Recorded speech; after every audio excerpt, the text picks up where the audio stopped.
Good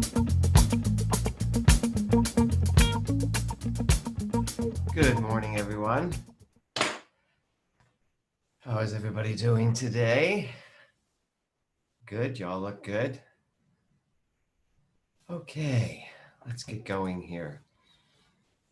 Let's everyone take a deep breath. Welcome back to day 22, Core Prosperity Relief. These days are flying by. So just take a deep breath, give yourself a moment to get settled in.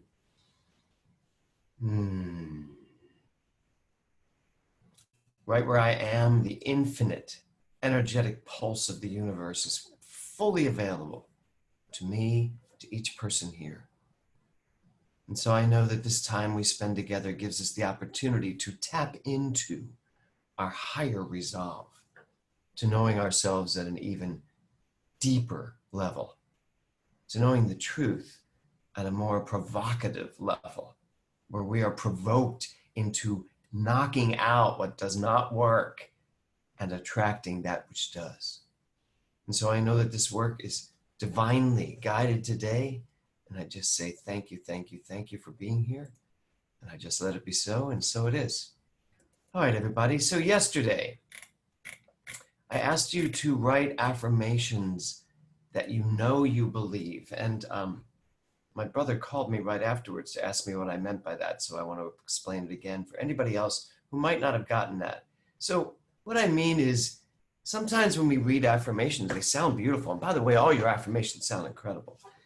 But then there's this one affirmation perhaps that you say and it hits you. Somewhere in you, you identify with it and you feel it. And there's a power to it. That's what I'm talking about. Not just writing down the words that sound good, not just writing down the words that feel good, but what hits you? What touches you? Like when I say, I can do anything I put my mind to, that kind of sets up an energy inside of me that says, then set your mind on something. You know, something that activates you. Not just the beautiful things that we want to do in our lives, but what touches me when I say it? What brings the energy of my mind into a roaring, or as one of you said, a soaring place? So that's what I meant by that. So yesterday, you all did your affirmations. And then I asked you to think about contradictory thinking, which just means that, do you hear yourself arguing against what you may be saying as your affirmation? Contradictory thinking, by the way, isn't just about what you're thinking. It's very subtle, because I don't know whether you notice this or not, but your contradictory thinking is agreed to by a lot of people in your life. When you look around the world, there can be a lot of contradictory thinking, and it can be very subtle. People agree with complainers.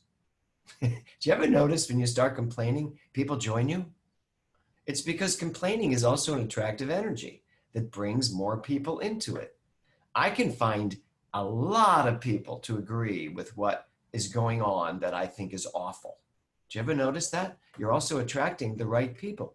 So if you're attracting people like me into your life who are going to tell you how great you are, how powerful you are, that who you are is undeniable, that you're available to success, prosperity, health, you're available to love everywhere you look, then clearly that's what's inside of you. If you're attracting people to you that are telling you something else, you need to look at that and find out why your contradictory thinking has a lot of people who want to party with you in the midst of that contradictory thinking. So it's okay to think these things, but it's not okay to agree with them. You know, I mean, here's the deal. There's a lot of facts out there to attach yourself to. You get to decide. You get to decide what you're going to attach yourself to and what you're going to let attack yourself. Here's the thing. Whatever that contradictory thinking is, it's not the truth. It's the facts. And a lot of people get stuck on the facts. And here's something I want to tell you. Being stuck is nothing more than a false belief. If you feel that you're stuck, it's just another belief, and it's a false one. You can't be stuck. How could you be stuck if you are the energetic flow of the universe constantly evolving you, constantly growing and expanding. How could you be stuck? You're not. Your mind may be stuck, however. So being stuck is an illusion, one that we create in our mind, and then we believe it, and then we stay stuck. So do you ever remember those things? I love when I get to this part of CPR. Remember those things called Canadian speed bumps? Any of you that took CPR before, you'll remember this story. So in Canada, they tried this thing where they created all of these speed bumps, pictures of speed bumps, and they threw them down on the ground and they put them on streets. And as people were driving, they saw the speed bump, they saw the picture, thought they were speed bumps, and they slowed down. So it didn't have to be a speed bump. It was just the illusion of the speed bump, and everybody slowed down. I loved that story. They had a little commercial on it. It was hysterical. Well, contradictory thinking is equal to a Canadian speed bump. Contradictory thinking slows you down. It's not even there. It's just a picture. It's nonsense. It doesn't make any sense. And yet, you have seen it. You have listened to it. You threw it on the ground, and then you slowed down. And now you're stuck. Remember, you're not stuck. Your thoughts are stuck. And your thoughts don't run you. You run your thoughts. So pick them up, flip them over, and see the truth. Even when those thoughts seem like they're really dire and scary, just turn them over. Turn them over to the truth. You are in control of your mind. So here's an affirmation. No contradictory thoughts, no matter what. No contradictory thoughts, no matter what. And when they come in, you have to be willing to get dirty with them. I remember this one day in Mental Muscle, one of the first ones when I would do them in the room with 10 people. I remember this one guy coming in one day, I even remember who it is, and he sat there and he went, you know what? This mental muscle stuff really gets you dirty. He said, you just get dirty with all of these core beliefs. And I remember that day, everybody talked about it that day. And I remember thinking, yeah, it does.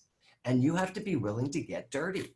You have to be willing to be uncomfortable. And you have to be willing to keep the truth center in your mind, even as the world around you is turning over imaginary speed bumps. You have to be willing to stand tall and know the truth, regardless of what you're seeing. Okay. So today I want to talk about something.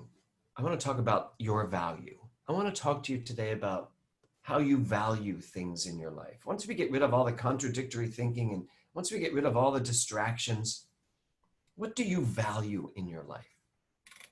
Do you value money? Do you value family? Do you value your time? Do you value your talents? And I don't mean here you notice them. I mean, do you value them? You all have great, valuable things, I think, in your life. Where do you put them? Do you just throw them in a drawer? If you have some beautiful, I have this curio cabinet in my bathroom, and it has, Kevin and I have had 3 wedding rings in our since yesterday was my anniversary, in our 29 years of marriage. And I have a beautiful dish that has the first 2 wedding rings on it, and my other one I'm wearing. And I value those. So they get a very special, prominent place in my life. I see them every time I look in that cabinet. So what do you value? What are the things you put in a prominent place in your life? How do you decide what's more valuable to you? You know, most people give more value to $1 million than to, say, $100. Is that appropriate? Is there more value? I know you can get more value out of $1 million, but is there more value in it? And if we play the game of something being bigger or more powerful than something else, then we very well might be telling ourselves that it's harder to get $1 million than it is to get $100. And the funny thing is that some people feel it's pretty easy to get $1 million. Have you ever noticed that? There are people that throw around the word $1 million as though it's nothing. Maybe to you as $1,000 or $10,000 or $100. It's all just the value you put on something and then what you decide to do with that value. Do you respect it? Do you turn it into something that's untouchable? There's a great quote by Ralph Waldo Emerson, "There's no great and no small to the soul which maketh all." But here's the thing. Here's the whole thing that he wrote. There is no great and no small to the soul that maketh all, and where it cometh, all things are, and it cometh everywhere. And then he goes on to say, I am owner of the sphere, of the 7 stars and the solar year, of Caesar's hand, Plato's brain, of Lord Christ's heart, and Shakespeare's strain. So Emerson's really telling us here, we're the owners of all of it. I have the mind of Shakespeare, the brain of Socrates. I have the financial acumen of Steve Jobs or of Tony Roberts. Tony Robbins. Tony Roberts was an actor. I have the acting skills of Tony Roberts. What do you actively associate yourself with in your life in terms of value? Here's the deal. You have it all. The thing about the allness of life that you have is that we have to get over the idea that some of it's great and some of it's small. I also value the ring I wear. I take it off at night, put it somewhere. I value all the things in my life that mean something to me. The thing is to understand what means something to me. So I have this phrase that I use. It's called value neutral. Just think about that for a second. Value neutral. I try not to make one thing way more valuable than something else. You know, I remember when I got cancer and I'd been saying for years to the congregation, hangnail cancer. It's all how you look at it. And then I got stage 4 cancer and I was like, okay, now let me see. Hangnail cancer, are you going to stick with that? Or are you going to suddenly give way more value to this thing called cancer? The answer was no. I did my best. I won't say I did it perfectly, but you and I, we get to choose what we value. No amount of money changes the spiritual truth of who and what I am. $1 million or $1. It's just a choice, that's all. But here's the big question about value. Are you open to receive the value that you are? Do you put value on yourself? Are you open to receive $1 million or $1 billion?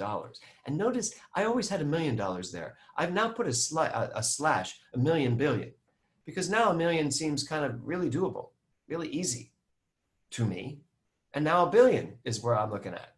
That seems a little bit more challenging to me. And I do. I put more value on $1 billion than $1 million. And my mind then says, whoa, the billions are really difficult, James. And if everything's done according to my mind, then I better know what I'm doing in my mind. So the idea of value neutral is to get to the place where I recognize I am the energetic flow, the choice that says my mind creates whatever I choose. If I choose that $1 billion is too much, it'll be too much. If $1 million is easy, I've racked in a few $1 million. So that's how our minds work. And that's how value works in the middle of this. So are you open to receive the values that you give yourself in life? The law of giving recognizes that what we receive is in direct proportion to what we're willing to give. You cannot attract that into your life that you are not willing to give. And let me say that again. You cannot attract into your life what you are afraid to give. I'm not just talking about money. I'm talking about time. I'm talking about talents. I'm talking about love. You cannot attract love into your life if you're not willing to give it. So receiving is part of giving. Maya Angelou said, I have found that among its other benefits, giving liberates the soul of the giver. It's hard to be free when we're holding on to things for fear of losing them, which brings me to how much clutter are you living with? Are you willing to clear it up and move it out? It feels good to give. It makes life feel lighter. Give it away. Do you hold on to things? Are you afraid to give things away? There's an unspoken trap in trying to accumulate things in order to feel rich. If you need to accumulate things to feel rich, you're stuck in this trap. Rich isn't about how much you have. It's what you know about what you have that matters. Wayne Dyer says this, when I chased after money, I never had enough.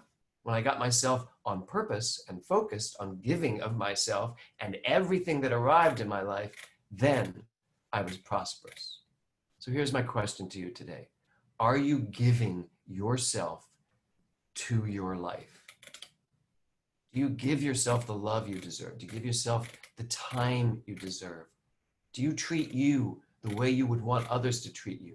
Again, do you treat yourself with value? I think a lot of our lives we spend trying to get ahead, get there first, get the prize, get the recognition. And it's not that getting is wrong, it's just misguided. We get because we give. So here's my question. What do you give to you? Oprah Winfrey says that giving is being able to touch someone's life.